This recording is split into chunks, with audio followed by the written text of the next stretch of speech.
जब माँ को मनाने जाती हो तो सीधे बोलती हो रूठी रूठी मेरी मैया मनाऊं कैसे। सोने की थाली में भोजन परोसे, ईमानदारी से बताओ तुम्हारे हाथ में सोने की थाली होते? नहीं ना, झूठ क्यों बोलती हो। और सोने को लोटाओ, गंगा जल को सीधी कह दो कि स्टील को लोटाओ, समर को पानी। इसमें क्या है, मतलब एकदम झूठे गाने क्यों गाती हो। सीधे सीधे मैया को मनाना तो ईमानदारी वाले गाने गाओ। अब मैया को तो सब पता है। और जीव बड़े अजीब है भगवान के भक्त, खुद ही वहां सामने बैठ के खड़े होके बोलेंगे तन मन धन सब कुछ है तेरा, तेरा तुझको अर्पण क्या लागे।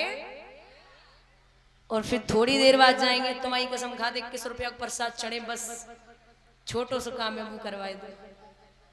अब तुम उन्हें ही लालच दे रहे हो। भगवान भी मंदिर में बैठा बैठा सोचता है कि मैंने इसको दिया और ये मुझे ही लालच दे रहा है कि हाँ ये मैं तुम्हें 21 रुपए का प्रसाद चढ़ाऊंगा। जिसने धन के भंडार तुम्हारे भर रखे हैं वो उसी की बदौलत है।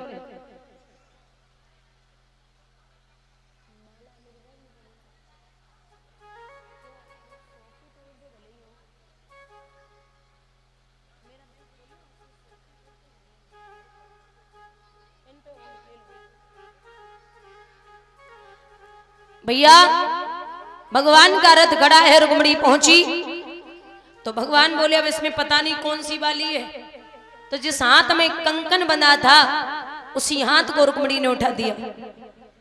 और जब रुक्मणी ने हाथ उठाओ तो भगवान इशारा दे के बोले आगे आजा देवी। रुक्मणी आगे पहुंची, भगवान बोले आओ रथ पे। बोले ऐसे थोड़ी, हाथ पकड़ के और बंसी दिखाओ बंसी। भगवान बोले अरे ओ बावरी मुरली नहीं दिखाऊंगा। क्यों? कुबेर के घड़ा में को पेड़ो जमो और मैंने मुरली के नाम कटाए धरो है। शेष ने काटी महेश ने पेड़ी, ब्रह्मा ने सनकादि करी है। विष्णु जी ने छेद करे और नारद जी ने देख धरी है। सो मांग रही हमसे मेरे अरवन खरवन की बसुरी। हाथ बढ़ाया, रुक्मणी रथ पे चढ़ी। जब रुक्मणी रथ पे चढ़ी पीछे से सहेलियां भागी, रुकुम और शिशुपाल को खबर दी। शिशुपाल ने आवाज लगाई कि अरे ओ कन्हैया, अभी तक तो माखन चुराता रहा, अब लड़कियों को चुराने का नंबर लगा दिया, खड़ा हो। रुकुम ने कहा तू ये मत समझना कि यहाँ सब कायर बैठे हैं, ये मेरी बहन है, इसलिए वो सोच समझ के आगे कदम बढ़ाना। अब बलदाऊ ने विचार किया कि बहुत देर हो गई, कृष्ण नहीं आए तो क्या करें। तो बलदाऊ हल और मूसल उठाए के पहुंचे। रुक्मणी को रथ में बैठो देखो, रुक्मणी को रथ में बैठा हुआ देखा। बोले कृष्ण ये लड़की कौन है? जवाब दिया भैया हम इन्हें लेके थोड़ी आ रहे थे, तो जबरदस्ती आई। जब रोने लगी तो मैंने भी बोला चलो काय को परेशान हो। तो रुक्मणी से पूछा कि आप अपने मन से आई हो? रुक्मणी घूंघट की ओट लेके बोली हाँ जेठ जी मन से ही आई है। ये ठीक है, अगर अब मन से आई हो तो ये धान हमारी मूसल के लिए बहुत कम है। युद्ध जब होने लगा, शिशुपाल ये कह के आया था कि अगर मैं रुक्मणी को न ला पाया तो दोबारा चंदेरी में मुंह नहीं दिखाऊंगा। ये शिशुपाल जब वहां से हार के आए तो इन्होंने महाराज एक भोजकट नाम का नगर बसाया है जो इटावा में पड़ता है, भरथना के नाम से विख्यात है। अब रुकुम की बारी आई तो रुकुम को मारने के लिए भगवान तैयार हुए। बलदाऊ ने कहा इसका क्या करें? बोले मार दो। जो ये कहा मार दो तो रुक्मणी ने झपट के कृष्ण के पैर पकड़े, कन्हैया क्या कर रहे हो? भगवान से बोली क्या मेरे भैया पे हाथ मत उठाना, बेचारा है, बंधुआ भी है, ये ना तो तुम्हारा चेहरा है और बूढ़े बाप की निशानी है, मत मारो भाई मेरा है। आपको नहीं पता गोविंद का मति मारो वीरन को नाथ भगत सुधी भैया की आवे।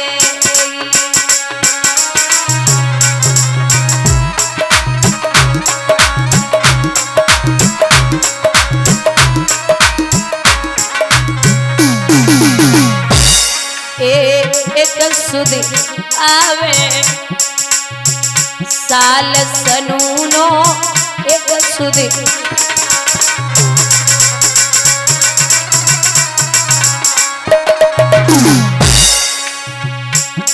राखी किनवानु भगत सुधी भैया की आवे।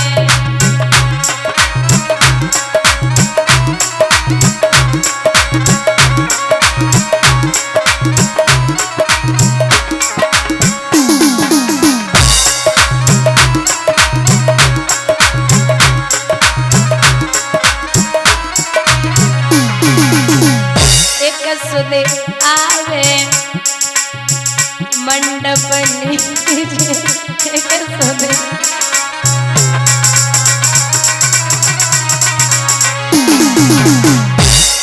हम किन पे पेने बात भगत सुधी भैया की आवे।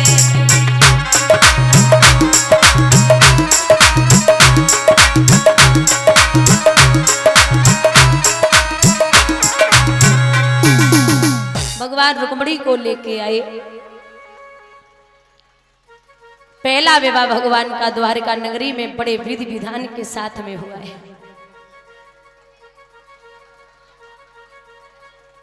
क्या बात है, आज मेरी लॉटरी खुली का जा में गए सेठानी इस्माइल को टिपल लेके आई। वाह बेटा आगरा तो मंगाओ ये।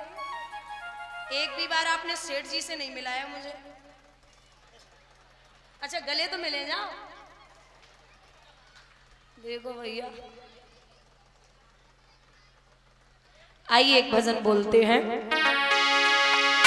कि मैंने मोहन को बुलाया है वो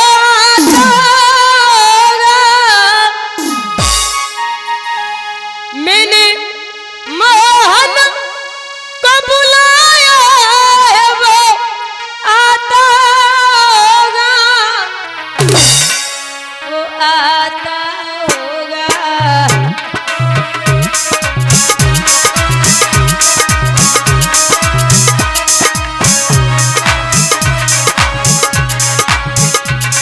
वो आता होगा।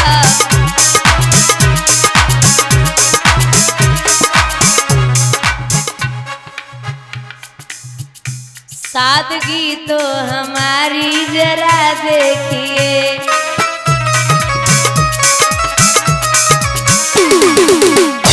एतबार आपके वादे पर कर लिया।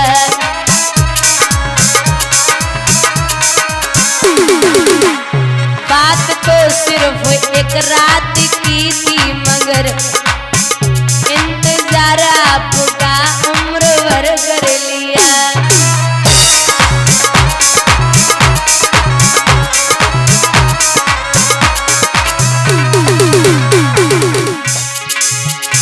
लोग बचते हैं कातिल की परछाई से।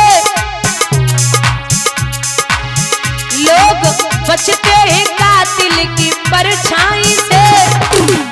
मैंने कातिल के दिल में ही घर कर लिया।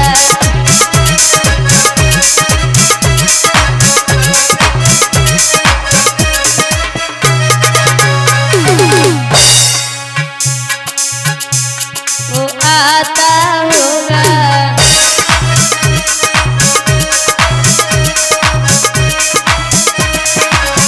और बताओ तो पर्दे में कब तक छुपोगे? तुम्हें सामने मेरे आना पड़ेगा। मुबारक रहे तुमको मेरी मोहब्बत, तुम्हें सामने मेरे आना पड़ेगा। मुझे गम नहीं अपनी बर्बादियों का, मिटाना है तो शौक से तू मिटा दे, मिटाने के बाद तू ये सोच लेना, मिटा के तुम्ही को बनाना पड़ेगा।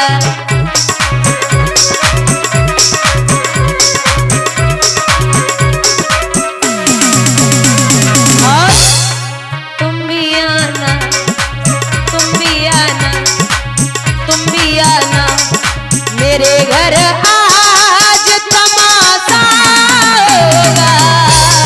तुम भी आना, तुम भी आना मेरे घर, आज तमाशा होगा।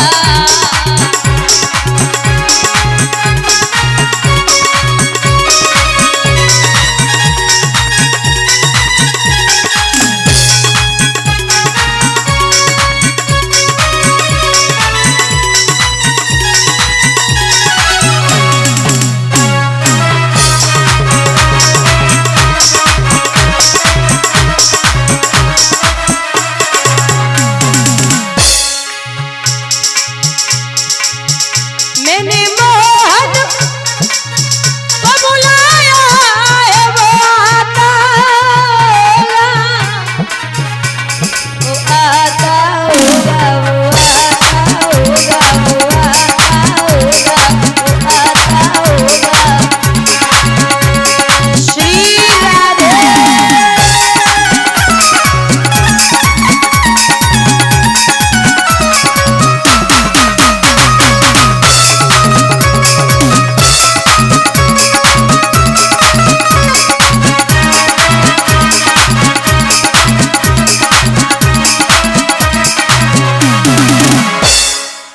बोलिए गोविंद भगवान की।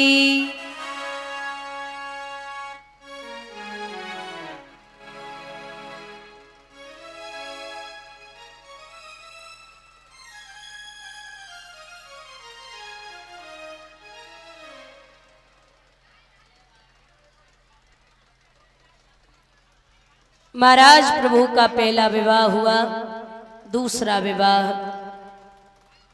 सत्राजित यदुवंश में था एक परम सुजान, करता था वो नित्य प्रतिदिन सूर्य देव का ध्यान।